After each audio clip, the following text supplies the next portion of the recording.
teus momentos de solidão e cansaço, esteja sempre presente em teu coração a lembrança de que tudo passa e se transforma quando a alma é grande e generosa.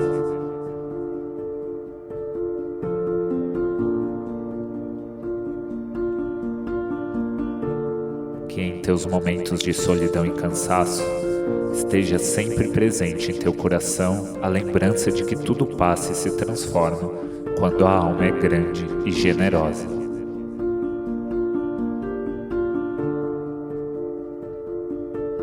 Que em teus momentos de solidão e cansaço, esteja sempre presente em teu coração a lembrança de que tudo passa e se transforma quando a alma é grande e generosa.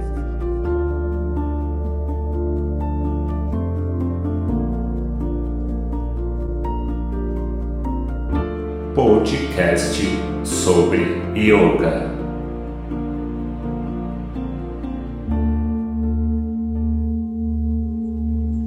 Olá, gente. Namastê. Aqui quem fala é Daniel Braga Lima, praticante, estudante e professor de filosofia e yoga. Anteriormente, no episódio passado de nosso Jnana Yoga, falei um pouquinho sobre alguns dos deuses védicos, toda essa concepção, né, que temos em nossa filosofia yoga de divinizar toda a natureza. Contudo, a partir de um determinado momento da expansão da consciência humana, parte-se para um mundo de divindades que ficam sendo conhecidas como divindades pós-védicas.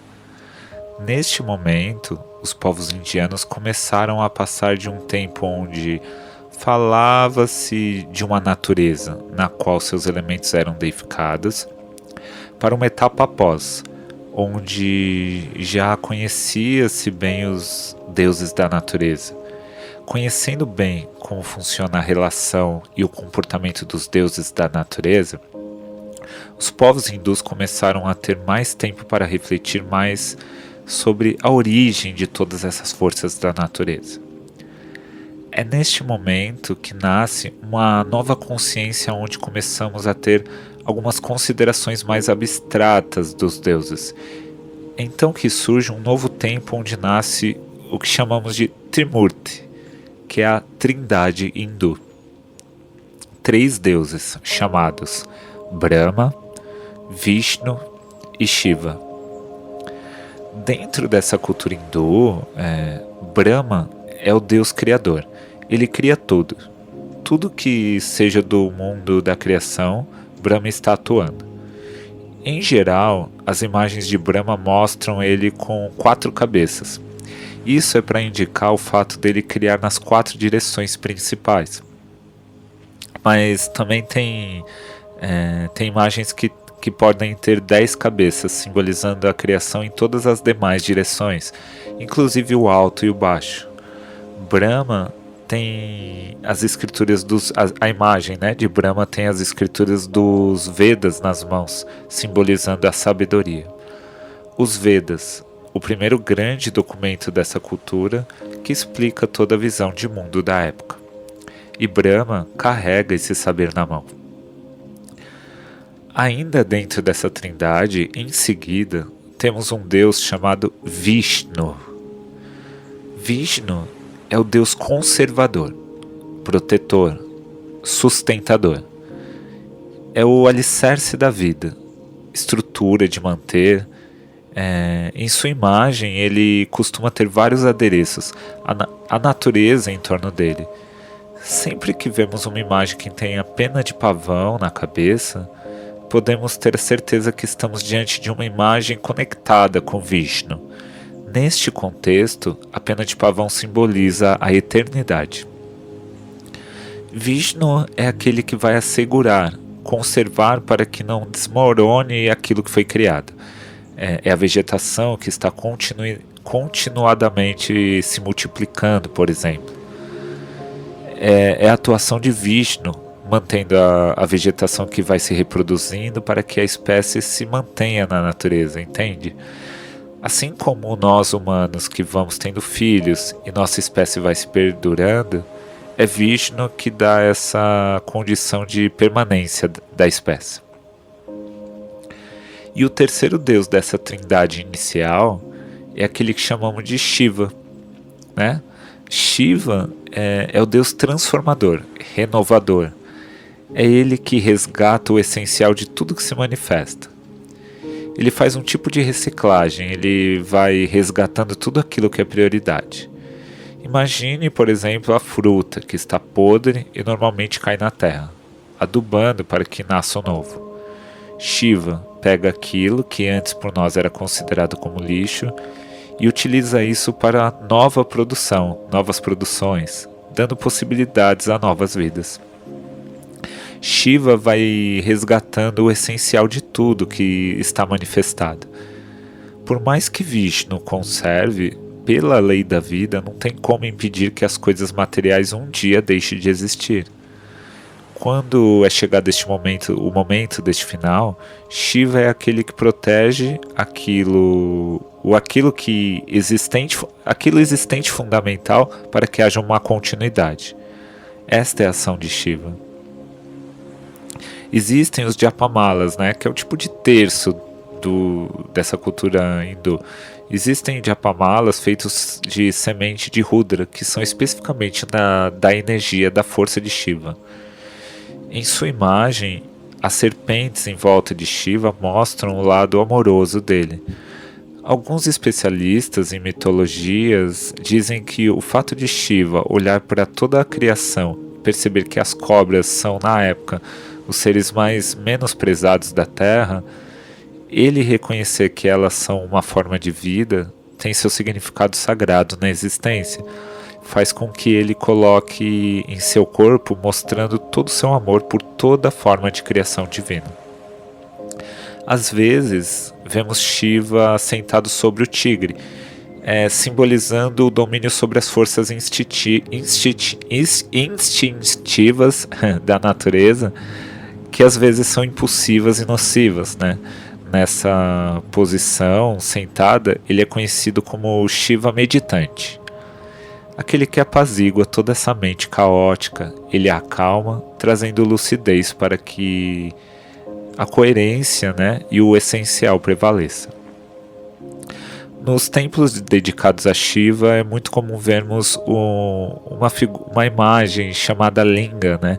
É uma imagem que representa o órgão reprodutor masculino envolvido de uma outra imagem parecida com uma ferradura, que é uma imagem chamada Ione, que é a representação do órgão reprodutor feminino.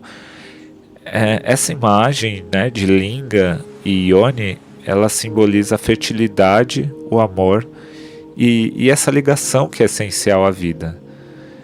Uma outra imagem de Shiva muito conhecida é ele dançando em volta de uma roda de fogo. Essa é a imagem conhecida como Shiva Nataraja, né? Uma outra característica de Shiva. Traduzindo para o português significa Shiva, o rei dos bailarinos. Para explicar Shiva Nataraja, né, o estudioso da filosofia yoga, o professor De Rose, ele conta em seus livros que certa vez um bailarino improvisou alguns movimentos instintivos, porém extremamente sofisticados graças ao seu virtuosismo, né, e por isso mesmo assim lindíssimos. Aquela linguagem corporal não era propriamente um balé, mas inegavelmente havia sido inspirado na dança. A arrebatadora beleza da técnica que emocionava a quantos assistiam à sua expressividade e as pessoas pediam que o bailarino lhes ensinasse sua arte, ele assim o fez e no início o método não tinha nome. Era algo espontâneo que vinha de dentro e só encontrava eco no coração daqueles que também haviam nascido com o galardão de uma sensibilidade mais apurada. Os anos foram se passando e o grande bailarino conseguiu transmitir boa parte do seu conhecimento, até que um dia, muito tempo depois, o mestre passou para os planos invisíveis. Sua arte, no entanto, ela não morreu. os discípulos mais leais preservaram-na intacta e assumiram a missão de retransmiti-la. Em algum momento na história, esta arte ganhou o nome de integridade, ou integração, ou união, que em sânscrito significa yoga. Seu fundador ingressou na mitologia com o nome de Shiva e com o título de Nataraja, o rei dos bailarinos. Muito bonito tudo isso, né? Um outro símbolo ligado a um templo shivaísta é o Nandi, né? Que é um touro que simboliza a alegria. No geral, todos os deuses hindus eles têm um animal como veículo, como montaria. E neste contexto, é uma forma de mostrar que os animais também têm uma percepção maior, são respeitáveis, não são inferiores aos seres humanos e têm uma sintonia muito próxima a nós. A busca pelo autoconhecimento, para mim, me traz um equilíbrio para eu continuar a minha busca e me manter sempre forte para os obstáculos que vão acontecendo. E ao mesmo tempo é muito, muito interessante quando você alcança o teu autoconhecimento, você começa a entender que você é um todo. Esse todo vem do universo, das pessoas que te cercam, até mesmo de onde você foi criado.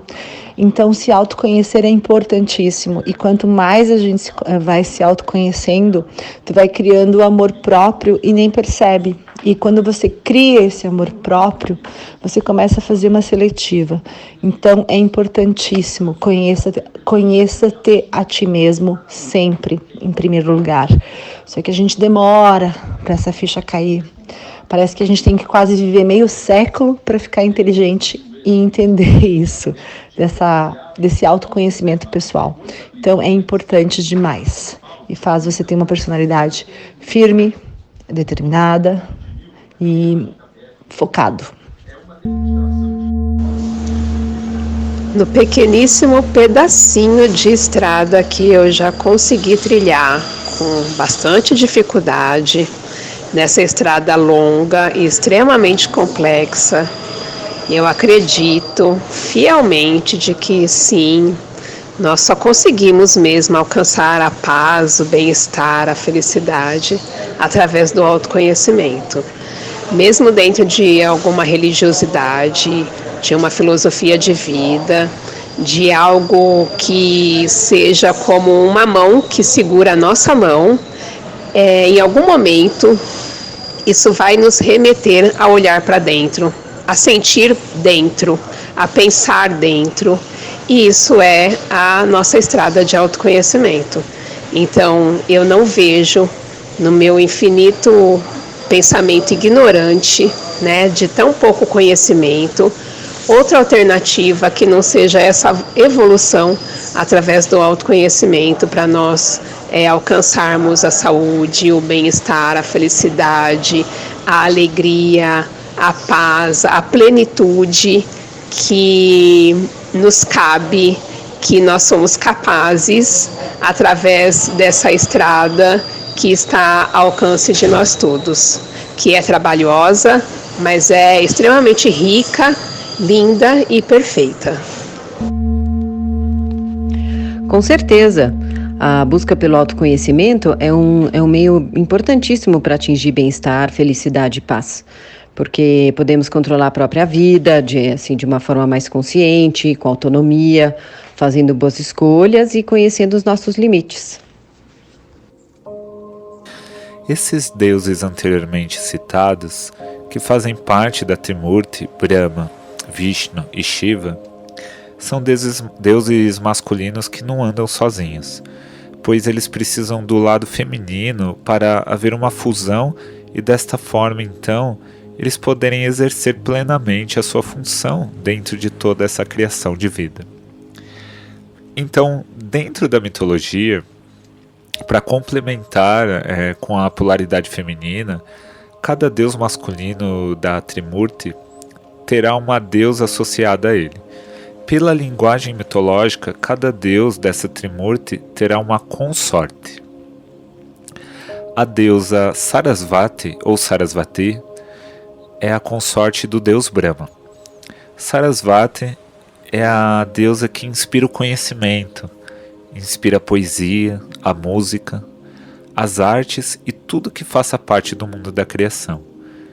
Em sua imagem, Sarasvati sempre tem um instrumento na mão que parece uma cítara, mas que na verdade é um instrumento chamado Vina. Esse instrumento ela difere da cítara no número de cordas.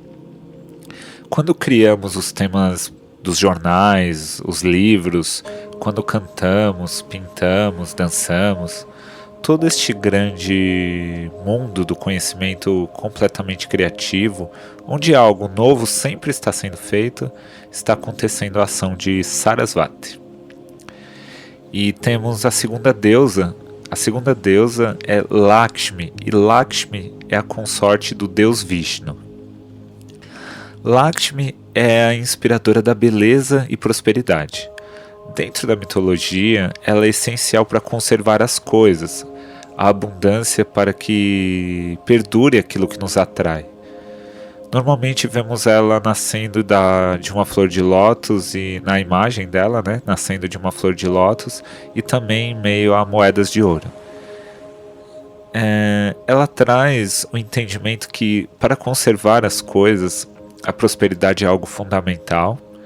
Na agricultura, por exemplo, é necessária a multiplicação e com isso continua existindo todos os elementos da natureza. Assim como nós, que nos multiplicamos e é também um fator de prosperidade isso. Lakshmi favorece a abundância para que perdure tudo aquilo que foi criado. Assim como a beleza, que é algo que nos atrai e continuamente nós ficamos fascinados pela beleza, querendo dar continuidade àquilo que tem beleza. Normalmente dedicamos mais atenção à flor que está no auge da vida do que àquela que está semi-morta.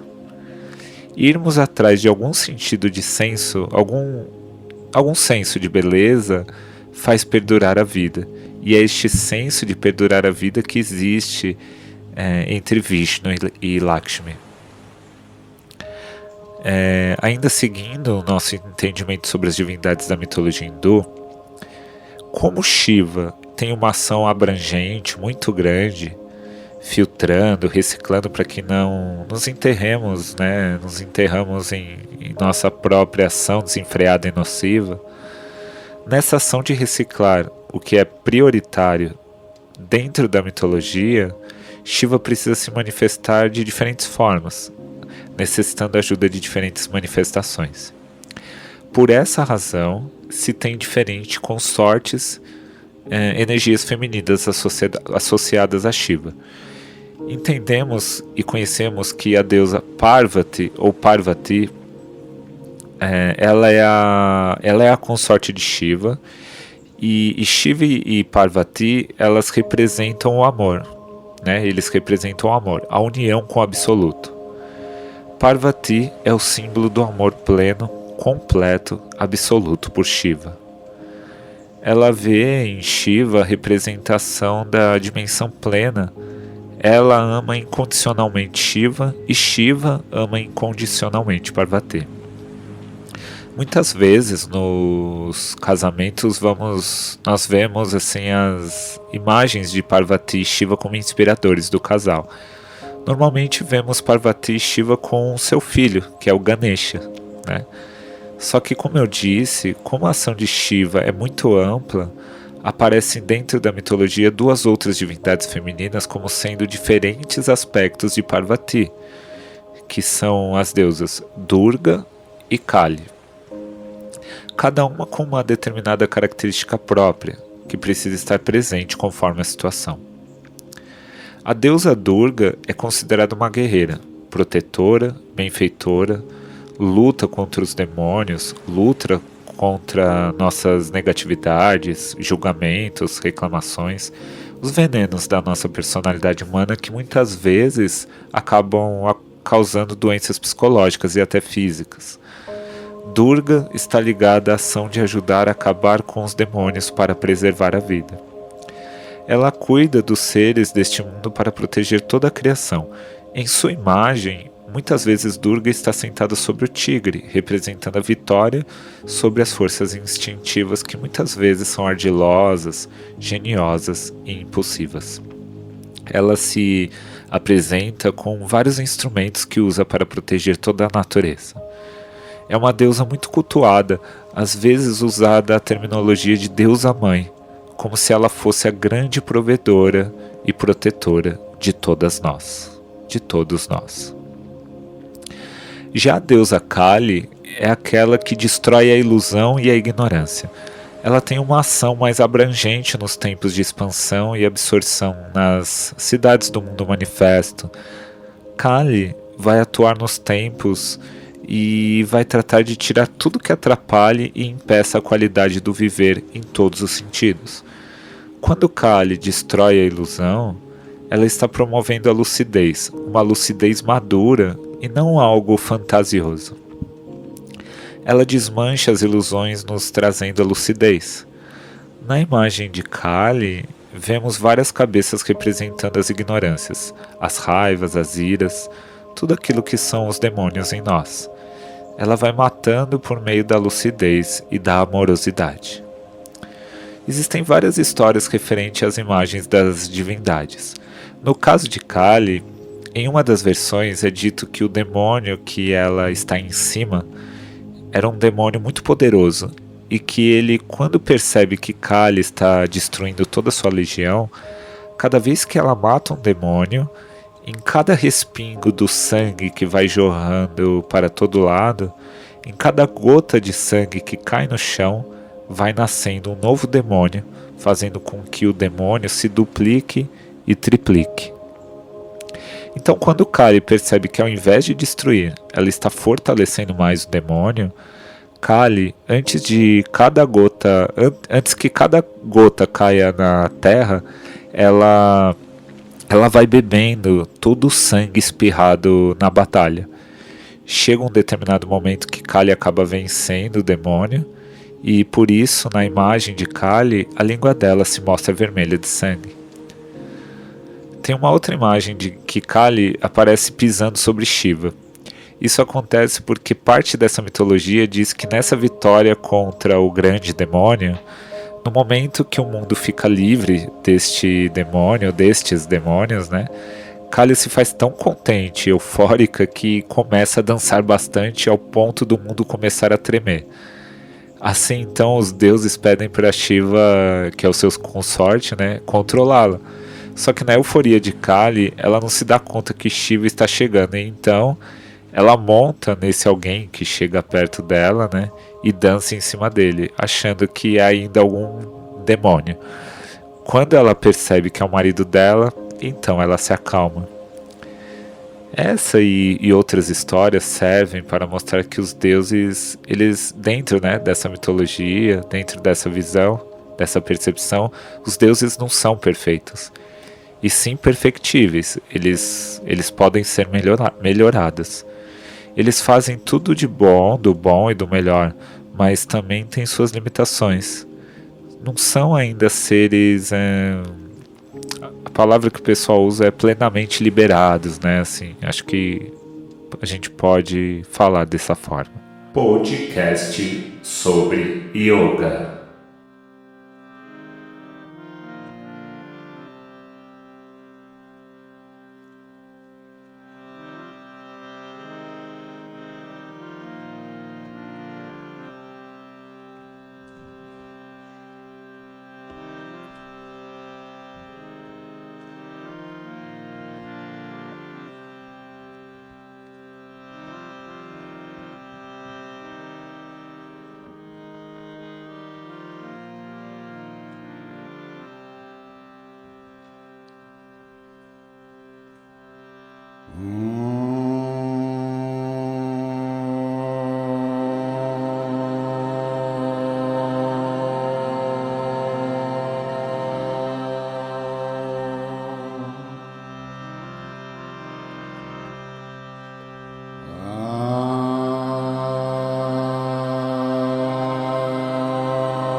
Antes deste mantra, no bloco passado deste nosso estudo de Jnana Yoga, falamos um pouquinho das deusas e os deuses da Trimurti. Ainda dentro de toda essa mitologia, vão aparecendo outras divindades que são muito populares dentro da cultura hindu, da população indiana, a ponto de influenciar inclusive os ensinamentos dentro da filosofia yoga. Uma mitologia aplicada ao yoga. Técnicas corporais e ensinamentos aplicados ao yoga. Uma dessas divindades é Ganesha, que é filho de Parvati e Shiva. Ganesha é o deus da sabedoria, aquele que nos ajuda a desfazer os obstáculos que impedem nosso crescimento pessoal, desmanchar, por exemplo, os medos. Quando há medo em nós, criamos barreiras e ele com sabedoria vai nos dando confiança e dessa maneira deixamos de gerar os obstáculos. Popularmente, Ganesha é considerado como o deus da sorte, mas Ganesha é a expressão da sabedoria que desfaz os obstáculos. Existe uma história nobre que diz que quando Ganesha foi concebido, ele era lindíssimo, e por isso as pessoas quando olhavam para ele ficavam fascinados por sua beleza, deixando de olhar para o seu interior, que era a inspiração da sabedoria. Então Parvati ela vai conversar com o deus Brahma e explica que as pessoas não conseguem olhar para o significado maior de Ganesha, somente a aparência. Brahma então pergunta qual animal expressaria a sabedoria. No continente asiático há um consenso que o elefante é o animal que inspira e tem a sabedoria. Sendo assim, Brahma sugeriu que buscassem uma cabeça de elefante para que ele trocasse e dessa forma ninguém mais ficasse fascinado pela beleza, mas sim tratasse de buscar o interior de Ganesha. Uma outra história conta que Parvati e Shiva tinham em Varanasi, na Índia, sua moradia no planeta Terra. A cidade Varanasi é a cidade da imortalidade. Inclusive, só abrindo um parênteses, na Índia, quando famílias percebem que um ente está próximo de desencarnar, eles levam a pessoa para desencarnar em Varanasi, pois a ideia é que ao fazer a passagem a pessoa vá com Yama, o deus da morte, para a imortalidade.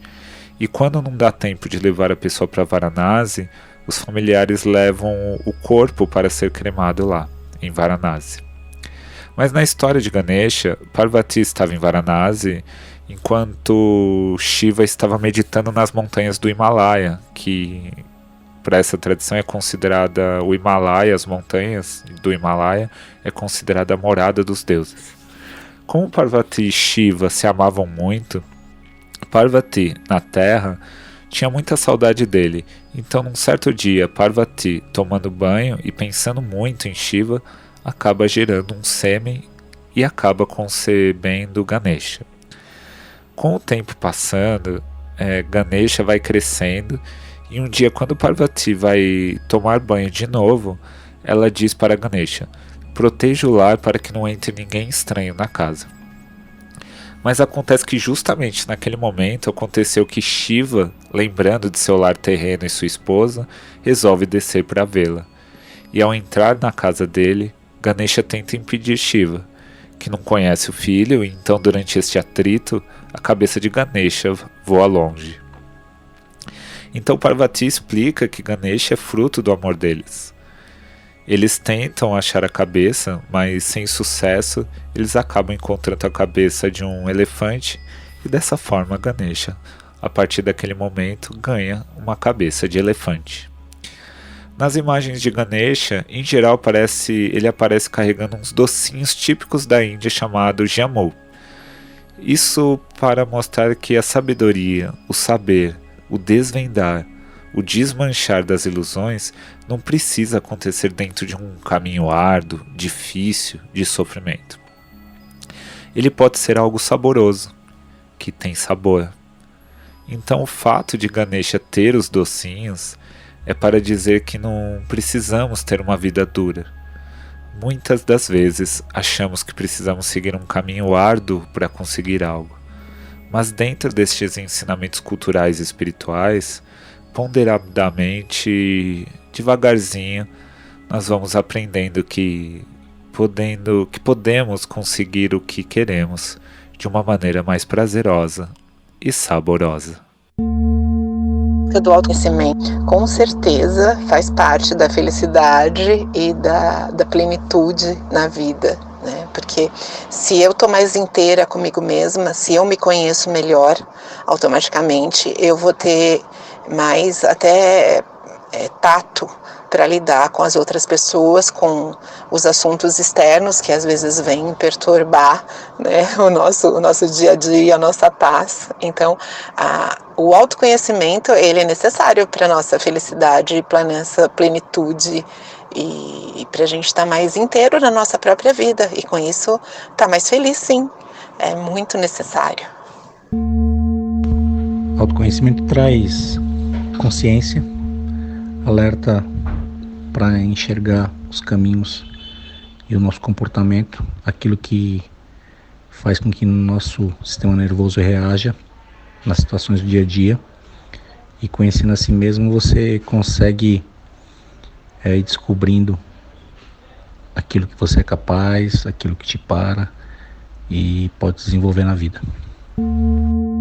Eu penso que a busca pelo autoconhecimento é fundamental, né? Porque revela quem é que a gente é na verdade.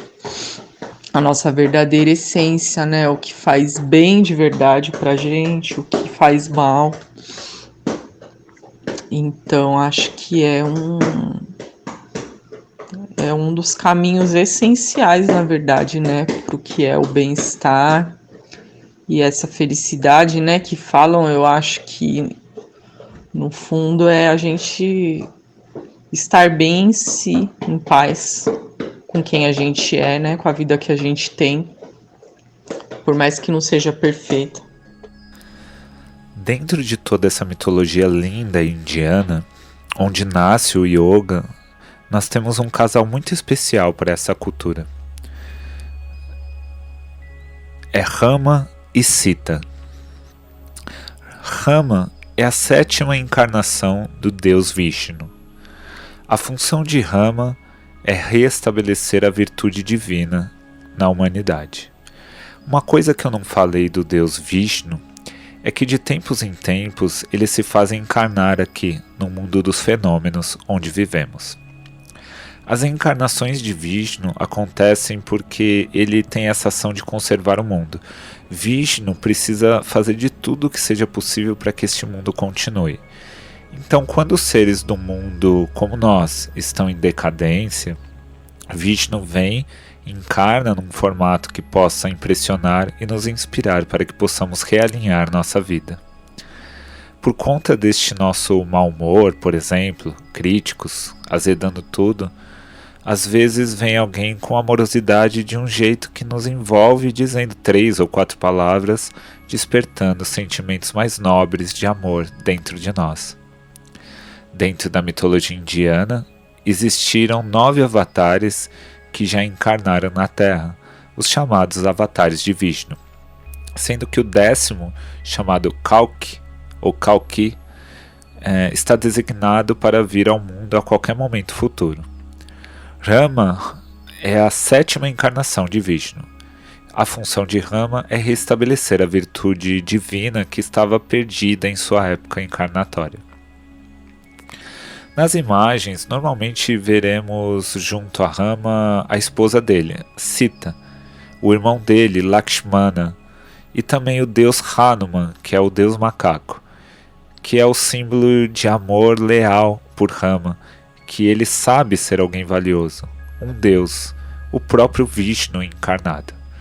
Rama, a encarnação de Vishnu, encarna como um homem, um príncipe, e Hanuman, que é o deus macaco, ele consegue ver nas atitudes de Rama, que nas atitudes de Rama existe uma nobreza divina. Hanuman traz o conceito dos animais, reconhecendo às vezes algumas coisas que nós humanos não percebemos. Rama é um príncipe que perde seu reino e vai com seu irmão Lakshmana e sua esposa Sita para a floresta. Nesta floresta, uma demônia, irmã de um rei da cidade de Sri Lanka, na Índia, né? Esse demônio chamado Ravana, essa demônia, irmã de Ravana, se apaixona pelo Rama. Então, ela pede para o seu irmão Ravana para tirar Sita da frente, porque ela quer Rama para ela. Desta forma, este rei vai lá e sequestra Sita, levando ela para Sri Lanka, propondo que Sita seja sua esposa entre as outras que ele já tem. Sita não aceita a proposta de jeito algum. Inclusive, hoje em dia, na cidade de Sri Lanka, lá na Índia, existe o local onde Sita ficou aprisionada. E este local se tornou um templo. Existe toda uma história onde Rama recebe a ajuda de muitos seres, animais, onde todos conseguem chegar até Sri Lanka. Então, onde Rama luta contra o rei de Sri Lanka, né, o Ravana, vence a luta matando este demônio e resgata Sita, trazendo ela de volta para o seu lar. Sita foi uma mulher sempre pura, e após todo esse acontecido, continuava dizendo ser pura. Mas na mitologia, o povoado daquela época ficou na dúvida se Sita continuava mesmo pura, né? Por conta do período que ficou encarcerada pelo demônio. Por conta dessa desconfiança do povoado, ela acaba sendo colocada no fogo, o elemento da natureza que purifica. Neste momento, Sita pede ao deus Agni, que é o deus do fogo, que não a queime, pois ela estava dizendo a verdade. Então, no momento que todos atêm fogo nela, o fogo não encosta na pele dela, de fato comprovando que ela continuou se mantendo uma mulher pura. Junto com Shiva e Parvati, Rama e Sita são símbolo de muitos casamentos. Os amantes costumam escolher ou um casal ou outro como inspiração de seu casamento fiel, ideal e amoroso. Uma outra divindade deste panteão hindu, muito popular na Índia, no mundo, inclusive aqui no Brasil, é Krishna, o deus que sempre tem uma flauta na mão. Krishna é a 8ª encarnação do deus Vishnu, e ele vem com a principal função de trazer a consciência universal. Se analisarmos a história evolutiva da nossa espécie Homo sapiens, podemos dizer que estamos percebendo a consciência universal de uma maneira muito mais lúcida hoje em dia, né?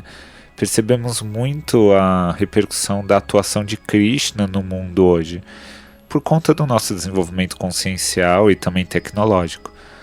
Por conta disso, temos acesso a muita informação do que acontece em nosso planeta, podendo nos compadecer e até nos tornarmos interessados por determinados eventos. A nossa consciência amadureceu muito. Para os hindus, essa é uma ação de Krishna, um Deus muito querido, amoroso, alegre, que canta, que dança, mostrando que na vida precisamos de tudo isso.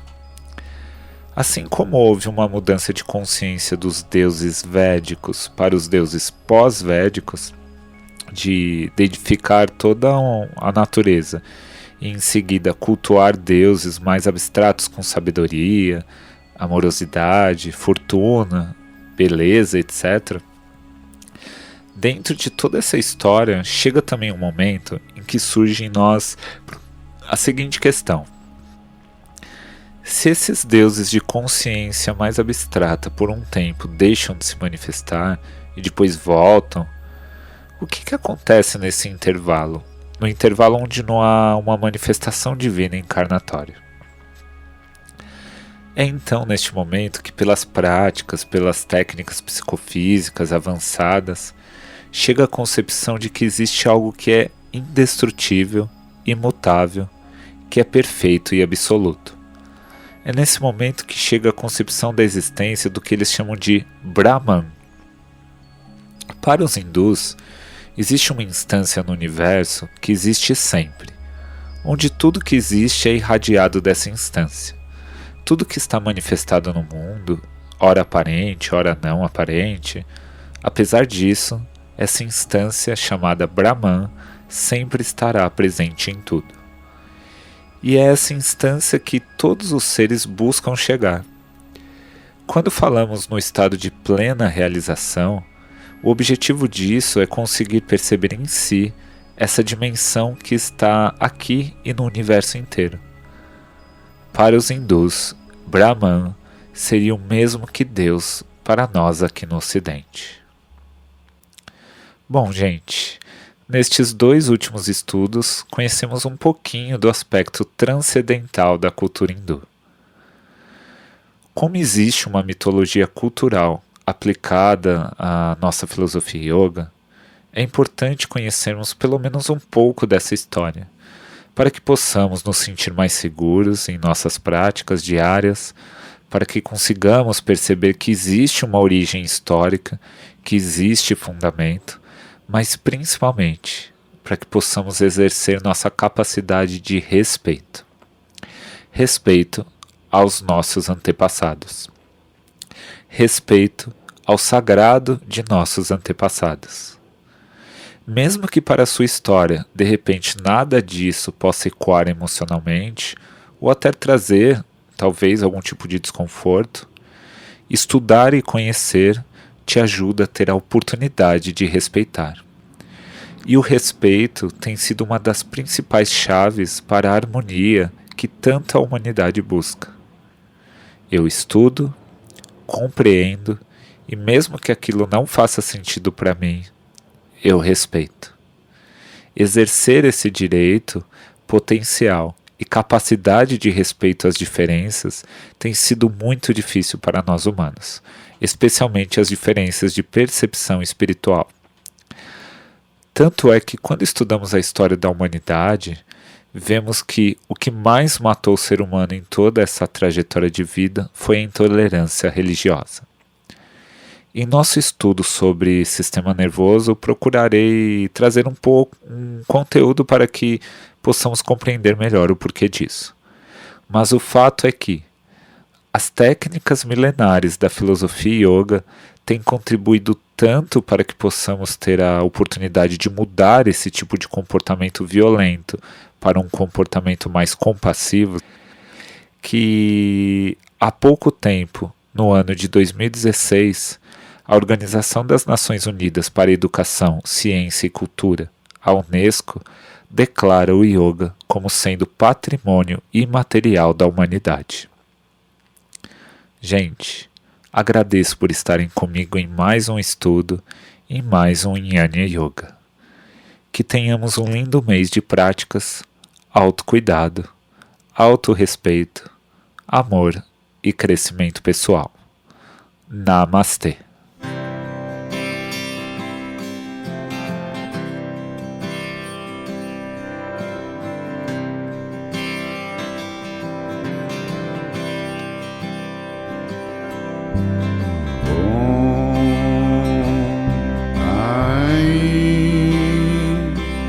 Saraswate Namaha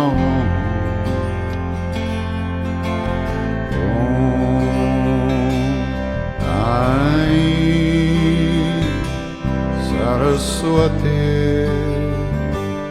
Namaha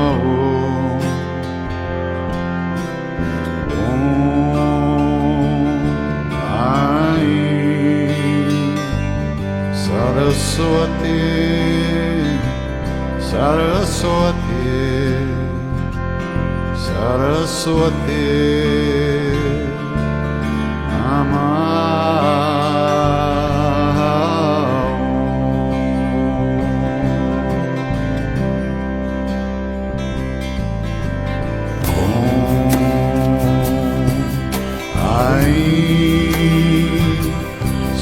Saraswati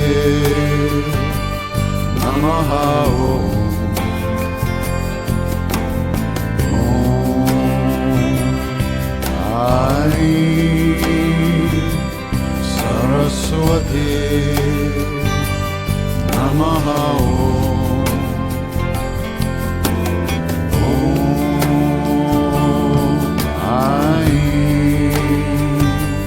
Saraswati Saraswati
podcast sobre yoga.